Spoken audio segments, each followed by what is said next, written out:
Today is a celebration of what, you may ask. It's not about me winning. It's not about me winning with 200 points. It's not about me winning by 100 points. It's about me winning 3 times in a row. One was for fun, 2 made it true, and 3 was just to stick all your heads in doo-doo. But I digress. This isn't about me. This is about the spirit of our league. And when I make these videos every single week, I think to myself, what's next? But then I realize that it doesn't matter what's next. It's about living in the moment! And the moment tells us that I'm the best team in the league.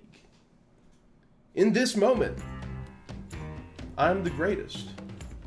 In this moment, I show you all what a fluke these losses have been. Anyways, let's get into week 13. First of all, we have me versus Auto Draft. You know, this is the second time we've met this season, but something tells me that your team it's not on par. You know, with Pat Mahomes throwing dimes to Rashee Rice, Rome Odunze having goose eggs and it not mattering, Jahmyr Gibbs dropping 55 on Chase's head, Chase dropping Travis Etienne and me starting him all season. None of these things are pure coincidence. They're skill. They're knowledge. They're faith. They're faith in my team. And let me tell you, I know a little something about faith, as seen by Wan'Dale Robinson. Well, moving on, we have the 2-time versus DDD. Now, Hayden and Cino, they've both had flippy-floppy seasons, mostly because Hayden can't win, and I've beaten Cino twice.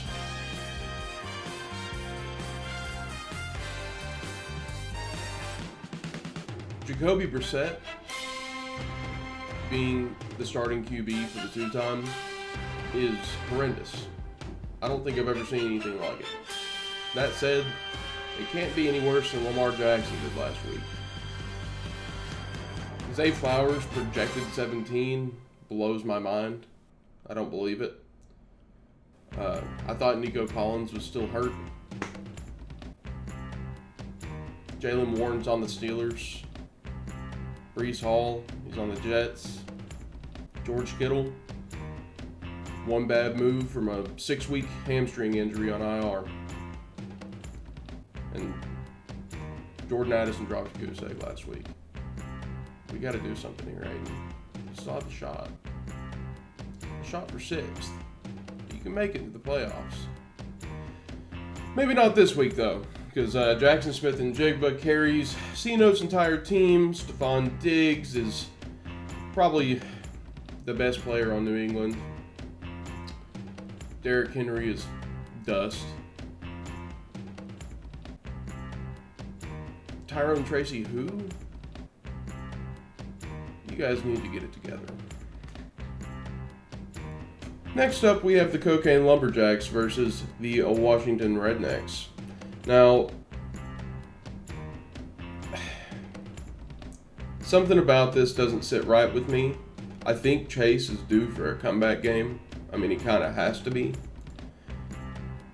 His team didn't look like it was going to be bad last week, but it was. But then again, so was JD's. It blows my mind that we've got Joe Burrow in our QB. Hold on. We just need to take a look here. We're going off the script. We'll return week 13. Wow. Super ironic. We were just talking about Hayden starting QB when he dropped Joe Burrow at the beginning of the season. Wow. All right, I think we're done here. McMillan, decent play. Jahmyr Chase, probably going to drop 50 now that Burrow's back. Javonte Williams, dog. Achan, dog. Warren, dog. Olave, we'll see. Now, what I have a problem with over here is our floor. It seems like we have this enormous ceiling. The Kate Otten with no Baker, maybe.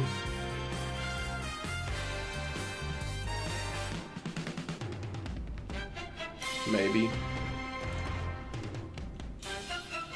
You know I love me some Igbuka, some Kyron, but Kenneth Walker, he's so 2000 and late.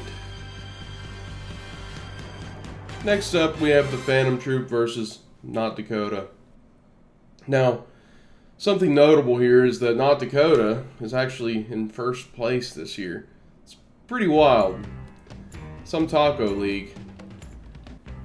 The thing is, Jalen Hurts is, could probably drop 40 this week versus Chicago. He's going to run all over the place. He's probably going to score 2 or 3 running touchdowns. But Trey May's been a dog, man. He has. Jalen Waddle versus Amon-Ra. You know who I'm taking. Darius Slayton versus Ladd McConkey. You know who I'm taking. Christian McCaffrey versus James Cook. Man, I'm happy for you. C-Max had kind of a crazy year. But it's okay. I can't even trade for him anymore. The deadline's passed. And I'm, once again, the only one that's made a trade this year. Look at me. Moving on down. I dropped Aaron Jones a few weeks ago. For some reason, Cody picked him up. Don't know why. I'm always fading Jonathan Taylor. We saw what this guy did last week. Kind of a dud, for being honest. I'm pretty sure Merrick didn't even start a tight end last week, which was a big mistake on his part. I'm pretty sure he lost last week because of it, actually. He probably could have won that game, but didn't. Now, moving on, we're going to go down to Reclusiar Grimaldis versus Still Got 24. At first, I thought that's all you got, but you've had a good comeback. It's been impressive. We've got second place Grimaldis, though, with Josh Allen, who dropped 12 last week. Ready for a growth spurt. He's going to grow 6 inches. He's a big boy. CeeDee Lamb. Man, I really hope George Pickens in the new WR1 in Dallas. We'll see. Devontae Adams has been exceptional this year. Ashton Genty has been on the Raiders this year. Tajay Spears. That's bait. Jake Ferguson. Man, probably going to end with 20. But honestly, over here, I'm thinking against Chicago, Saquon's going to have a big game. If Brock Purdy's back, Juwan Jennings could have a big day. Matt Stafford hasn't been bad. DK Metcalf is an absolute loser on the Steelers. I'm sorry. I hate watching him play. He just looks so slow for some reason. I don't know, man. Look at that nose ring. Brock Bowers, man, he could drop 40. Trayvon Henderson, he was a good start. Honestly, I'm calling this one for Drake only because it's so close. And I think he needs it. I'd like to see you in the playoffs this year. I really would. Jake doesn't have anything to lose. He doesn't. So, if you make it here, I will see you here. And if not, I will be taking the belt. Thank you. Most notably, I moved from 7th to 5th this week. Just a little pillow talk. As you can also see, I'm second in points.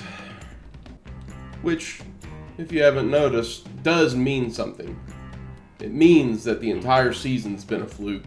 And that as long as I'm in the playoffs, me and Merrick are pretty much... we're fighting each other, man. He's my only competition. The rest of you are fucking losers. I said it 5-6 weeks ago. You've got nothing on me. I don't make these videos to hype myself up. I make them because it makes me feel something. It makes me feel like you guys have something to look forward to. It makes me feel like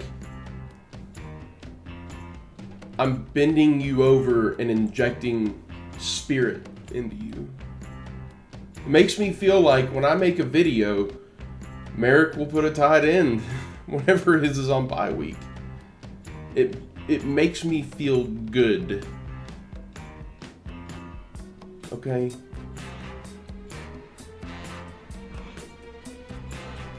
And one last thing. It's good to see people using their waiver budgets this year. Now, K-Wade, he's the outlier. He's the only one that never uses more than 150. But the rest of you, I mean, it's been looking good. I mean, Chase, it kind of looks like you just gave up immediately. Only $200, John. Pretty ridiculous. You know better than that. You do. Outside of that, I bid you farewell. Happy Thanksgiving, and to all a good night. Pillow Talk, signing out.